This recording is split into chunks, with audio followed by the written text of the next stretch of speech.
Hi guys, welcome back to the Malena Edit. We are jumping into the college football week 12 recap just ahead of the first official playoff committee ranking show. I'm super excited about it.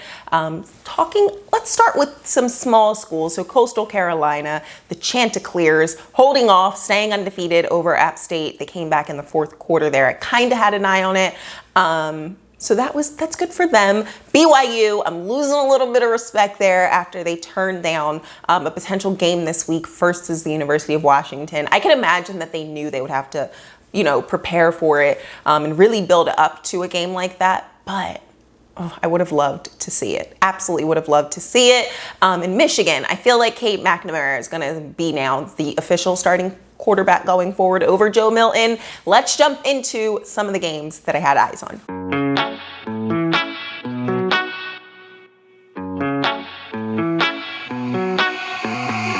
Starting things off with number 9 Indiana at 3 Ohio State. I feel like this game went as good as expected and it was really exciting. Lots of potential there for this Hoosiers team.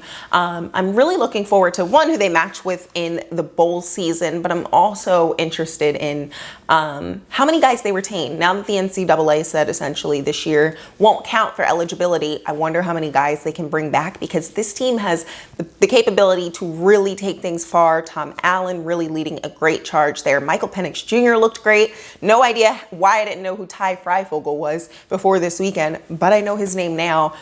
I just really, really like this team. That defense is, I want them to retain everybody and come back and just punch people in the mouth next year. Anyway, on to Ohio State.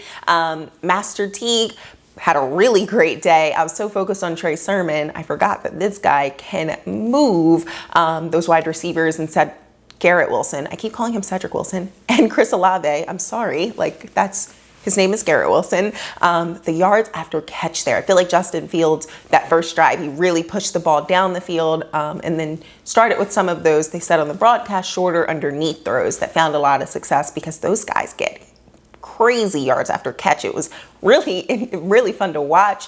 Not that we're not used to Ohio State putting out great wide receivers there. And Justin Fields protecting the ball was not what he wanted to do this day. There was some silly, weird. It was just one of those days. I'm not going to mark it against him too much, but I always wonder what these guys are thinking. Are they so focused on, they know that they're one of the top names this year that they want to just kind of overcompensate maybe? I have no idea. But it was an unlike him day across the board. This Hoosiers defense is tough, but it looks like he'll be facing a tough defense there for the Big Ten championship in Northwestern likely. So I'm interested to see if we kind of maybe get that kind of pressure performance again. We'll see. Let's jump into that game, actually. Formerly ranked 10 Wisconsin at 19 ranked Northwestern. Starting things off with the Badgers. Graham Mertz did not look like the Graham Mertz that we were used to and comfortable with seeing. Not the best game for him, but this Northwestern defense is the truth and then some. They looked so good. 5 turnovers on that Badgers team. I have nothing but positive things to say about the defense. I didn't see enough from this offense to think that they're going to be able to be enough of a match for Ohio State in the Big Ten championship. But we'll see. I haven't seen enough of this team now. This was my first game getting eyes on them. So I haven't seen enough of them to make a blanket statement, but the offense wasn't very efficient. Low scoring game, obviously. Yeah, but I'm interested. I'm intrigued by the Big Ten championship. And finally, the primetime matchup, Bedlam. Oklahoma State took on Oklahoma, and we got to see the Sooners team looking back to how we're used to them looking. That Oklahoma State defense did not look how they looked all year. It was just complete domination from drive number 1. Those first 3 possessions, Oklahoma was able to score. Ramondre Stevenson got a lot of TV time. Him being back for the Sooners, this was his first game back, so now they have another little weapon in the toolbox there. Marvin Mims with a beautiful acrobatic catch.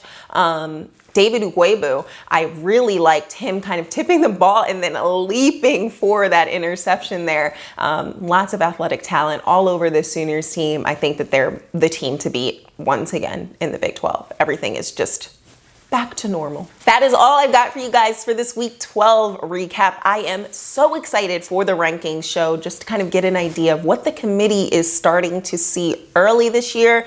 I feel more certain than ever that it's going to be a 2 ACC or SEC team playoff this year, coming down to that Florida, Texas A&M, Notre Dame for that 4th spot. I just think right now those teams are playing better football. Yeah, I got a little sneak peek of USC at Utah, Utah's opening game of the season there, but I didn't see anything that screams ready for the playoff out of the Big 12 or the Pac-12. Yeah, so that's where I stand. That's where my mind is right now. We'll see what the committee thinks. Thank you guys so much for watching. Make sure you like, comment, and subscribe, and I will talk to you all really soon. It's Thanksgiving week. Enjoy some turkey.